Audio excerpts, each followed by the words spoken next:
moving on to our next item of new business, we have an update of the public safety organizations on vaccinated personnel. And I believe we have Division Chief Piker from Austin Travis County EMS, and there is someone from APD. I apologize, I don't know the name again. Randall? Rick Randall, hi, thank you very much. Okay, so let's go through this. The first one on the top is EMS, so can we start with you, Mr. Piker? Chair, if I could really quick. Go ahead, please. Okay, it's Rebecca Weber. Yep. I don't know if you can see me. So this is mine and Rebecca Bernhardt's request, and I think everyone knows where this is coming from. There's been these just tragic deaths of public safety personnel, and a lot of us in the community are wondering, you know, what we're doing to protect our public servants. And so we asked each department to fill out the same chart, and then we also asked them to attach as backups each policy that relates to masking or vaccinations, and we did not receive any policies. So I think it would be a good idea as we go through the department's presentations for them to at least, you know, give us the name or number of that policy, and hopefully we can look those up. Thanks.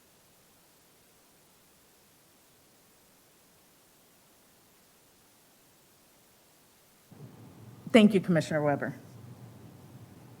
And we will follow up on that.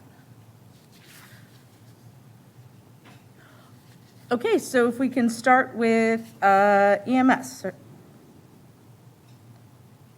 Hello, it's Ed Piker, Division Chief with Austin Travis County EMS.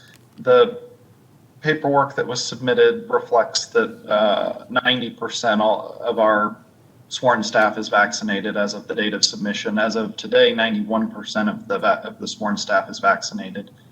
There is a higher percentage in EMS than in the partner agencies of breakthrough cases. We believe that that's probably due to the fact that there's a significantly larger number of people in our agencies that are vaccinated, so any cases would likely fall in the vaccinated population.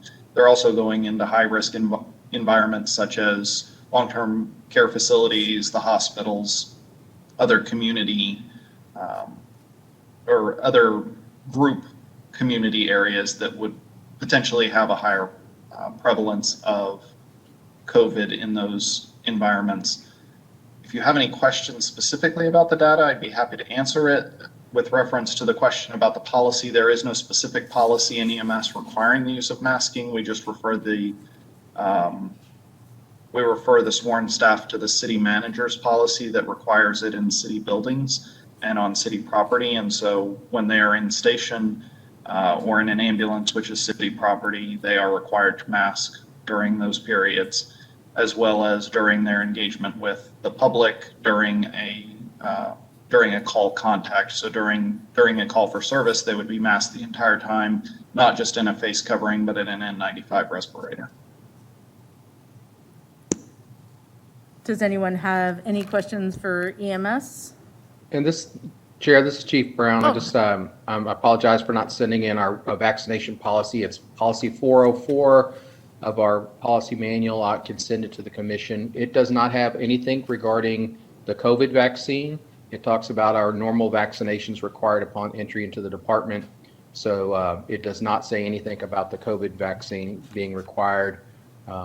There is a mandate from the governor, and we're looking at options of what we can do in the future with our legal department.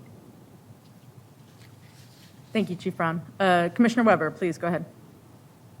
Yes, I was just hoping that we could get the policy number of the policies regarding PPE, personal protective equipment, that you mentioned.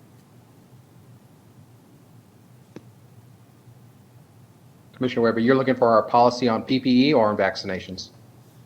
I'm hoping to come out of this meeting with a list of every policy that has to do with masking or PPE or vaccinations. And so you've told us that 404 relates to vaccinations, but does not relate to the COVID vaccination. I understand that you're doing what you can legally.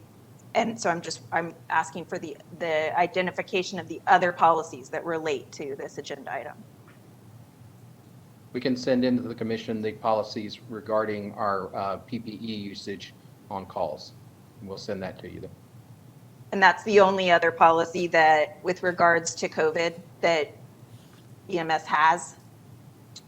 We follow all the CDC guidelines. We send out updates as far as PPE utilization. That's changed ever since the beginning of COVID, requiring different types of PPE. So that's an evolving process that we've worked together with the Office of Chief Medical Officer, Dr. Escott, and updated amongst all the public safety agencies when PPE requirements have changed. Those have been coordinated amongst all the agencies and sent out to our staff. And we can send you the latest one. Again, it's changed since the beginning. Yeah, I think we're trying to get both, a view from the beginning and also a snapshot of you as of September 1st. So I think it would be appropriate for you to circulate every policy having to do with basically keeping public safety personnel safe from COVID on the job. That's what we're asking for. And so, yes, we would like to see the, most current PPE. Is it a policy, a recommendation? What are you calling that? Guidance? It's a guideline. Any further questions for EMS? Commissioner Ramirez. I had a question just in terms of the numbers that were given to us. If you could explain the difference between instances and persons and the number of sworn personnel. I didn't necessarily understand that distinction. So I wrote this chart. Let's see, you're looking at the third row, number of sworn personnel with COVID that have been COVID positive, and then you're comparing that to the percentage?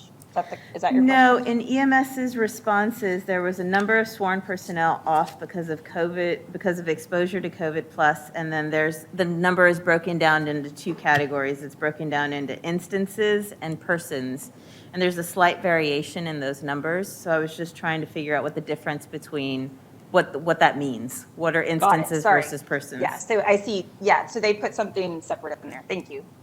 I'll be quiet. The number of instances and the difference between the number of instances and the number of personnel is that multiple personnel were off multiple times. So the number of people reflects the number of sworn people, and the instances reflect the number of times that somebody was entered into that category. Okay, thank you for that. Any other questions for EMS? All right, thank you very much. Since fire is not represented, let's move to Mr. Randall and police. So I hope you can hear me. I'm having audio problems. I'm having to listen to you by phone. Can you hear me? Yes, we can hear you. Okay, so I'm assuming that one of the first questions Yes, we're you going to guys can have hear me. is the fact that you have unknown on the number of sworn personnel with the vaccine. Can you explain why you don't have that number? Is this just not something APD is tracking? Can you hear me? Yes. Oh, okay. People are nodding. Okay, good. So I can answer specific questions. We did a survey back in April of last year to determine how many people would get vaccinated if a vaccine were available. Those are the latest numbers that we have. We estimate that about 50% of our population at this time has been vaccinated, given that our folks could be vaccinated at the wellness center, the public safety wellness center, could be vaccinated if they work, for example, an overtime contract with Seton Hospital. They could have been vaccinated at the hospital, and then of course people can get vaccinated at any location, Walmart, HEB, etc. But those are our best guess. Our best guess is about half of our employees have been vaccinated. As far as policies are concerned, Commissioner Weber, we would operate more in the realm of training bulletins for COVID, since we didn't anticipate it as a long-term issue, so we wouldn't have created a policy that then later on we'd have to amend. Instead, we use training bulletins, which we can update, and I'll be happy to send you those. The training bulletins address the wearing of masks on calls where there's someone there that's COVID positive. So there's extra PPE that's been issued that the personnel are expected to don when they're in those kinds of calls. And then our training bulletin also outlines kind of standard behavior when there's not necessarily a COVID exposure that folks are having. As you can see from our numbers, our breakthrough infection rate is under 2%. And that probably, going back to what EMS said, that probably goes back to the fact that we have a smaller percentage of our population that's been vaccinated. So most of our infections since the 1st of March have been because of people being unvaccinated. And that's absolutely true of our 2 recent fatalities because of neither one of those were vaccinated. I'd be happy to answer any more specific questions that you have about our data. Any other questions for APD? Commissioner Weber, please go ahead. Yes? Yes, sir. Commissioner Weber? My question is about the training Oh, bulletins. I can't hear you on the phone now. What should I do, Chair? Just go like this? Chief Test, Henderson, test. can you put me back Yes. on speakerphone? Okay, we're doing this really, this like stretch the can tighter. Okay, sorry, Commissioner Weber, go ahead. Can you hear me, Chaplain Yes. Randall? Okay, thank you. So my question is about the training bulletins, and yes, we would very much appreciate getting the latest one of those. Is a sworn officer required to follow training bulletins? Is that part of their job? Yes. Okay. Yes. So like your distinction about policy is not necessarily, I think, what is more like the common way that I think people might use the word policy. You're saying there is no policy, but really there is a policy, right? Just it's a different way of talking about policies. Do you want to speak to that? Yes, it's not codified. So when we create a policy, that it receives a code and goes into our policies and procedures manual. The training bulletins for COVID, in fact, most of the reactions or actions we had taken as a result of COVID. So for example, when we suspended our beard, the policy that we had that allowed beards to be worn, we suspended that with a training bulletin that said because the beards interfered with the masks sealing, that for the duration until further notice, they couldn't have facial hair. So the training And that is a bulletin- directive, right? Yes. Okay. Yeah. Yeah. So So I think there is, I wrote a broad request for policies and we got no policies. And I think the problem here is that we're all talking about a different definition of policy. But what we're trying to understand is what are public safety personnel required to do as far as keeping themselves safe when they're taking calls. That's what we want. That's the written guidance, directives, what have you, whatever you're going to call it. So I'm happy to send you our training bulletins. I think everyone's aware that we are in a really peculiar situation with the conflict between the governor's order and the mayor's order regarding masking. So we have training bulletins and directives about wearing masks in city facilities per the mayor's order. We still have that tension between any penalties that might be imposed for people who are not wearing a mask, given the governor's order. And would be helpful, I think, for all 3 of our agencies to have that worked out. Does APD believe that the governor's mandate does not allow,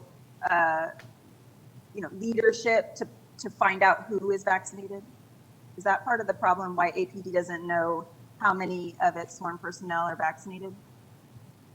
I think the question is what can be done regarding enforcement of mask wearing given the state of the governor's order.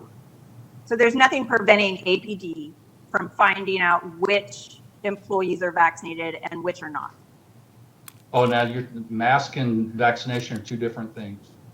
We have kept the whole vaccination inquiry separate in terms of medical information. We don't ask.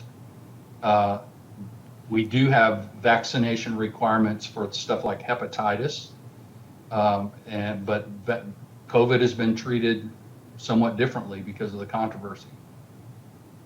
Okay, so what I'm getting at is I just want to rule out the possibility that APD is not finding out which of its employees are vaccinated because the governor won't let them. No, we're not inquiring about vaccination status, period, unless somebody turns up COVID positive. And that's a choice that's been made by who? Who made that? Who's the decider of that at APD? I believe our workers' comp people, our risk management people made that decision. Thank you.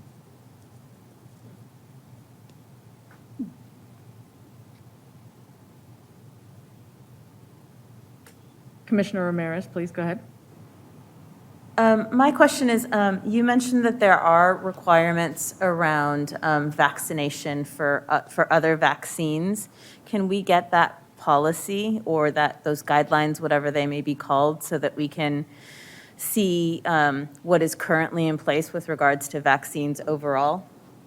Sure, and I think we're going to be very similar to what EMS does with that regard.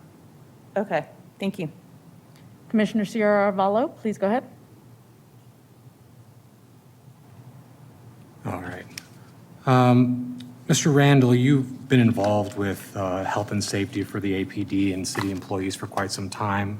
One of the numbers that jumps out at me is the discrepancy between APD, EMS, and Austin Fire in terms of percentage of sworn that are vaccinated. I know you can't have any definitive answers. We don't have a research study here, but given your experience, your exposure to first responders, I'm hoping that you can provide some insight into why we have such a large discrepancy in the percentage of sworn that are vaccinated and what you and others at APD have thought about to try and shift those numbers in a direction that can prevent further tragic losses of life for what is currently the leading cause of death for police across the U.S., not just in 2021, but in 2020. Sure, and I can answer the last question first. We have continued to put out regular information encouraging people to get vaccinations. We have done pop-up clinics, vaccine clinics at substations in order to get people to spontaneously kind of respond and get a vaccine. And we are in the process right now of creating a video where we've had a couple of our employees who didn't get vaccinated, got COVID, got very sick, fortunately recovered, but they're going on to tell their story publicly now to encourage their coworkers to get vaccinated. What's happening in Austin is not radically different from what we see across the country. Police agencies across the country are generally vaccinated at a less robust rate than fire and EMS. And I think that some of that has to do with the fact that fire and EMS are more considered medical care providers than our police officers.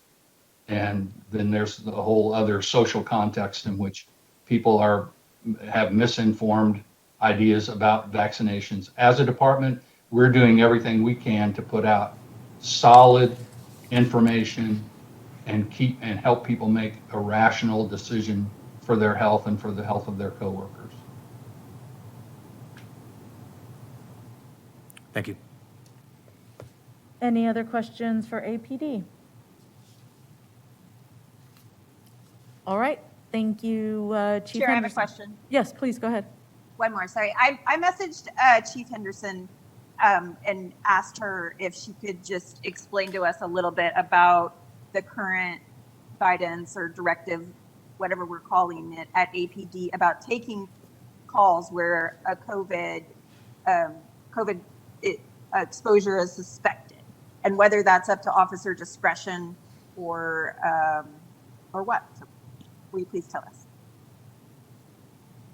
Yes, ma'am. So in responding to the call in and of itself, officers do not have discretion as to whether or not they were going to respond to that particular call for service.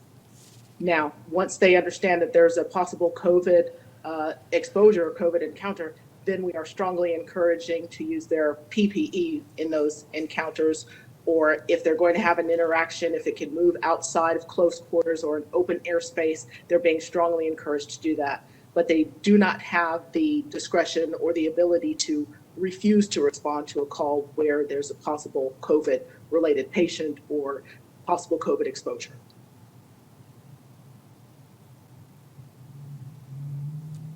Commissioner Ramirez, please go ahead. A quick follow-up question to that. So does that mean that they are not required to wear PPE on all contacts with the public? That is correct. They are not mandated to wear PPEs on all contacts. That is correct. Okay, and that's different from EMS, is that correct? Because with EMS, if Chief Brown is still there, EMS, I believe they're required right now to mask during all call contact. Is that correct? That is correct. Okay, thank you. I have a question. Go ahead, Chair. Commissioner Bernhardt.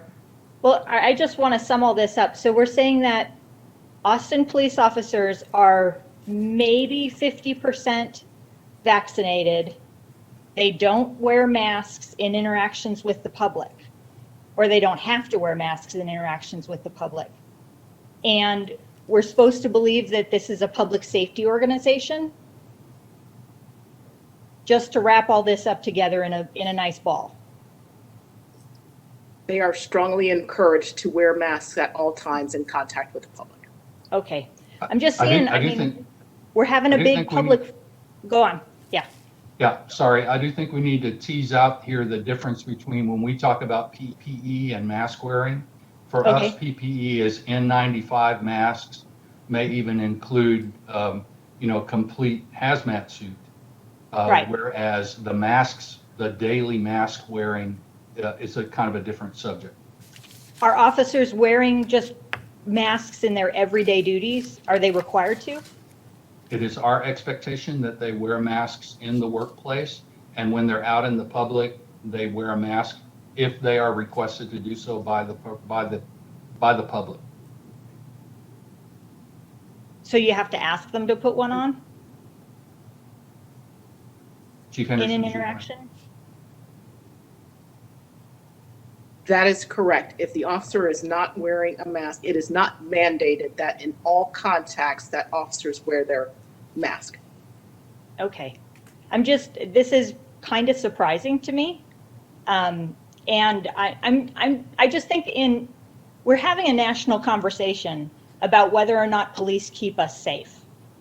And I think it's rather astounding that 50% of Austin peace officers are not vaccinated and could be walking around interacting with the public without masks on during a pandemic. I think it actually raises a reasonable question about whether or not Austin peace officers are keeping the public safe. I really think it's quite ridiculous that they don't have to wear masks in every encounter with the public, particularly if only 50% of Austin police officers are vaccinated.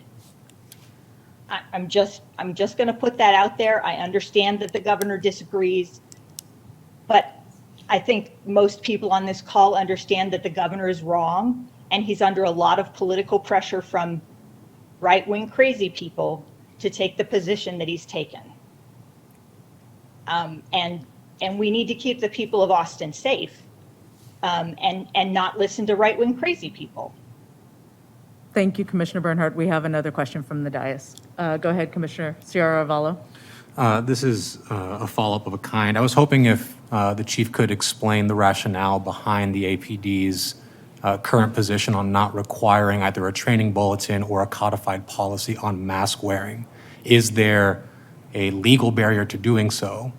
If so, could you please explain it? And if not, can you please articulate why there has been no mandate instituted within APD to require mask wearing in all interactions with the public? Yes, sir. So at one point in time, there was a mandate to don a mask in all interactions with the public.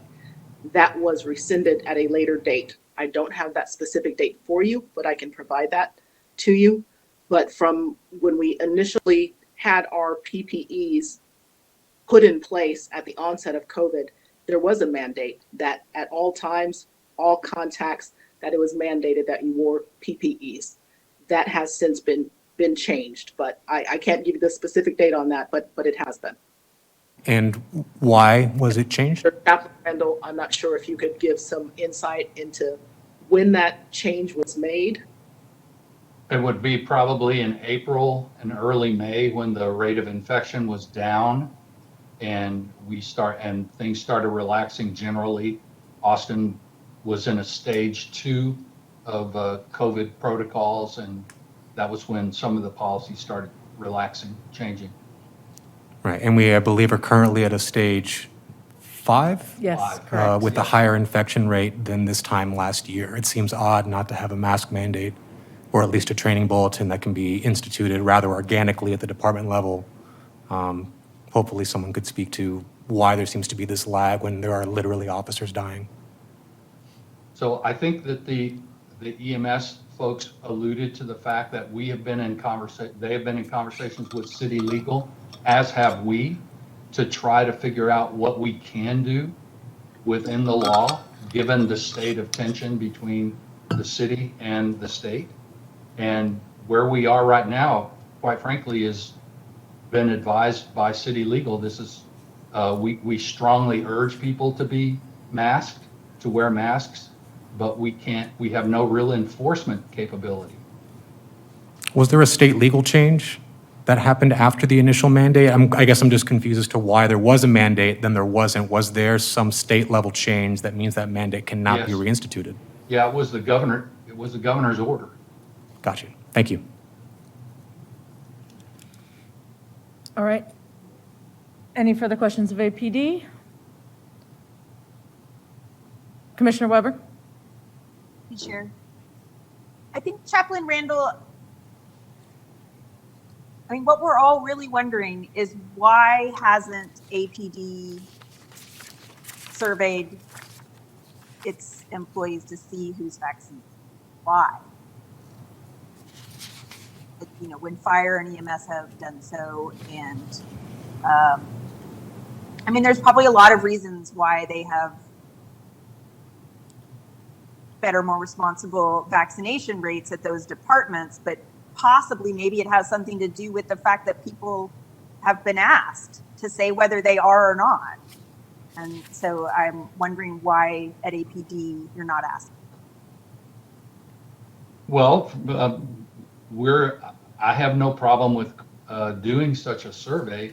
We just didn't feel like it would give us a different sense than what our numbers from the Public Safety Wellness Center, when they tell us how many vaccinations have been administered through the Wellness Center, and we extrapolate those numbers onto our population. We didn't think that the people that we're choosing not to be vaccinated are going to readily tell us that they're not being vaccinated. Well, I have to prove that I've been vaccinated if I want to go to a music festival. I mean, can't police officers prove to you that they've been vaccinated? We have not asked for proof of vaccination, and again, And we've got why a is the tension question? between the Why? state and the city. Why? Why haven't you asked? I believe that our last advice from city legal was that we couldn't ask people if they'd been vaccinated. We couldn't require people to show proof of vaccination. We could ask them, but if they choose not to tell us, we have no option. Okay. Does that sound right, Chief Brown? I mean, do you ask your sworn to tell you whether to prove whether they're vaccinated? So most of our records came, either we coordinated the vaccinations when Seton was first giving the Pfizer, or went through our Public Safety Wellness Center when we were doing Moderna. So we know a large majority of who went through and got registered and got their shots that way. We did do a survey to ask folks if they were had vaccinated through their private physician, and we did get several people answer that they did get vaccinated that way. We did not require proof to say absolutely you did, but we asked them, did you get it somewhere else other than our own internal means?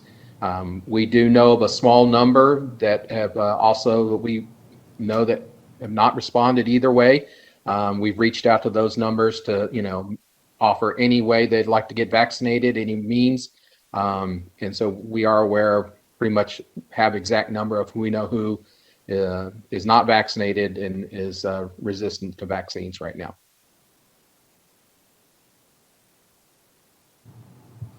Thank you. Can I say something? It seems that APD should be able to ask without making it mandatory that people answer, and collect quite a bit of useful information from people who are willing to answer and provide information about whether or not they're vaccinated and provide proof of vaccination without making it mandatory.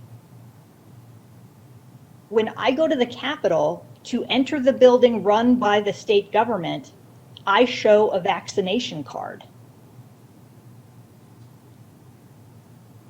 I can't believe you can't ask.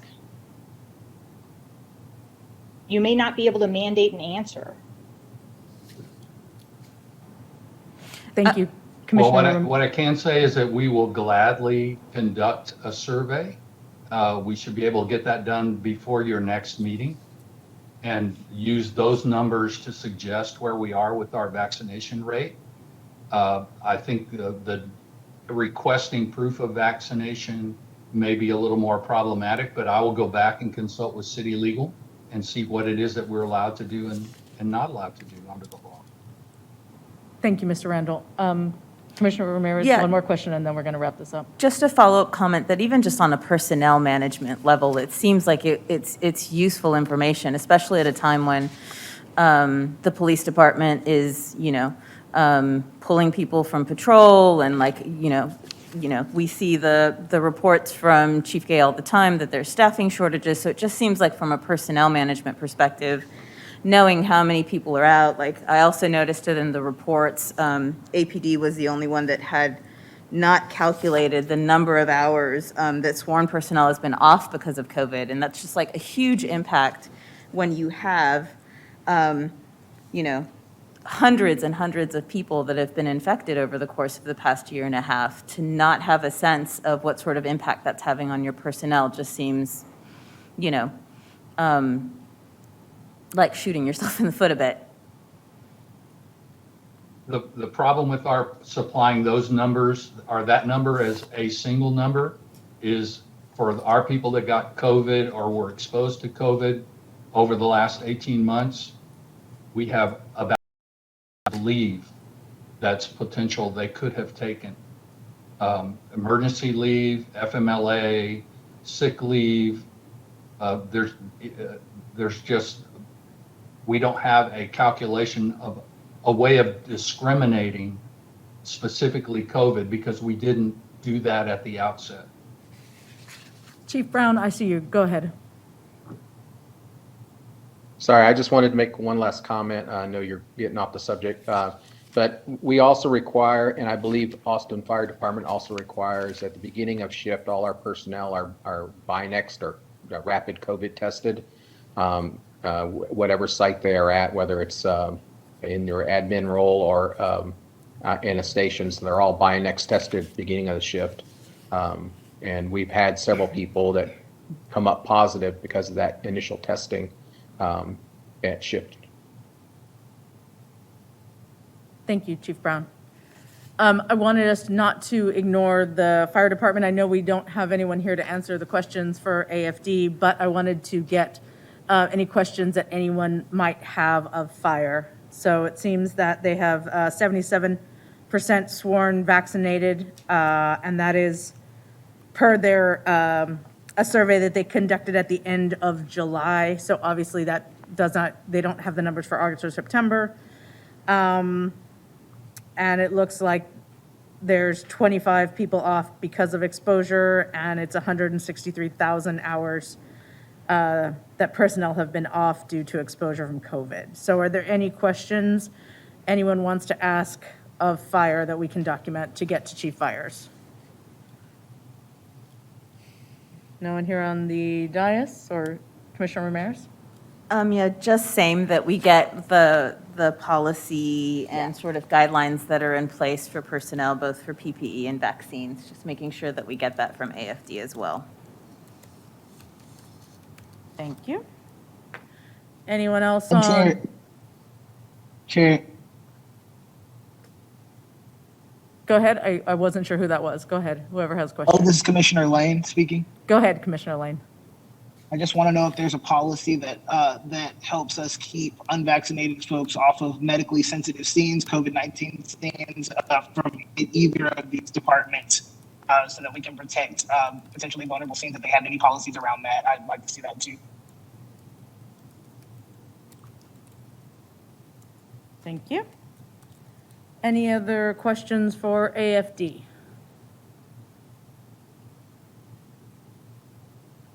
All right. I think that is all.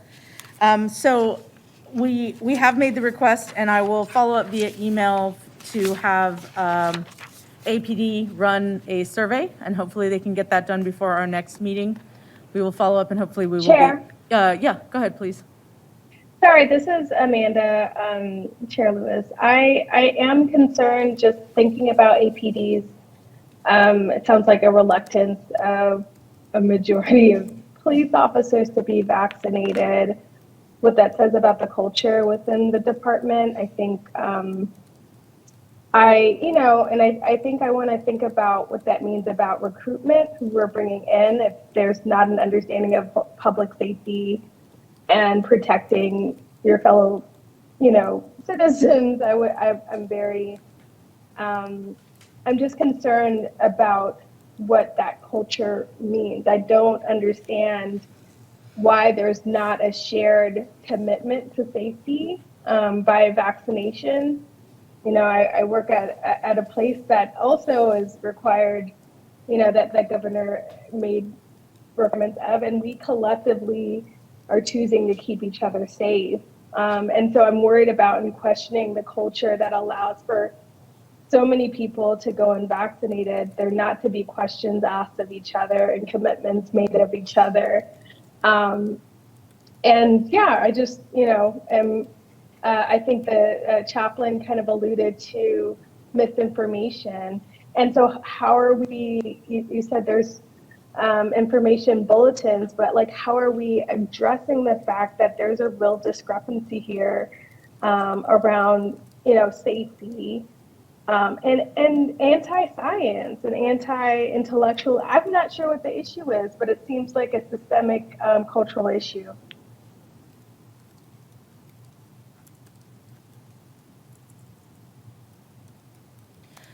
So other than obviously us bringing this up as a discussion item, is this something that you feel, the commissioners feel would like to make a policy recommendation or a recommendation around these policies and mandates? That's something that I would give to you to see if that's something you would like to get onto our agenda for next month. We okay with that? Fantastic. So we'll set that up. Yes, Chair.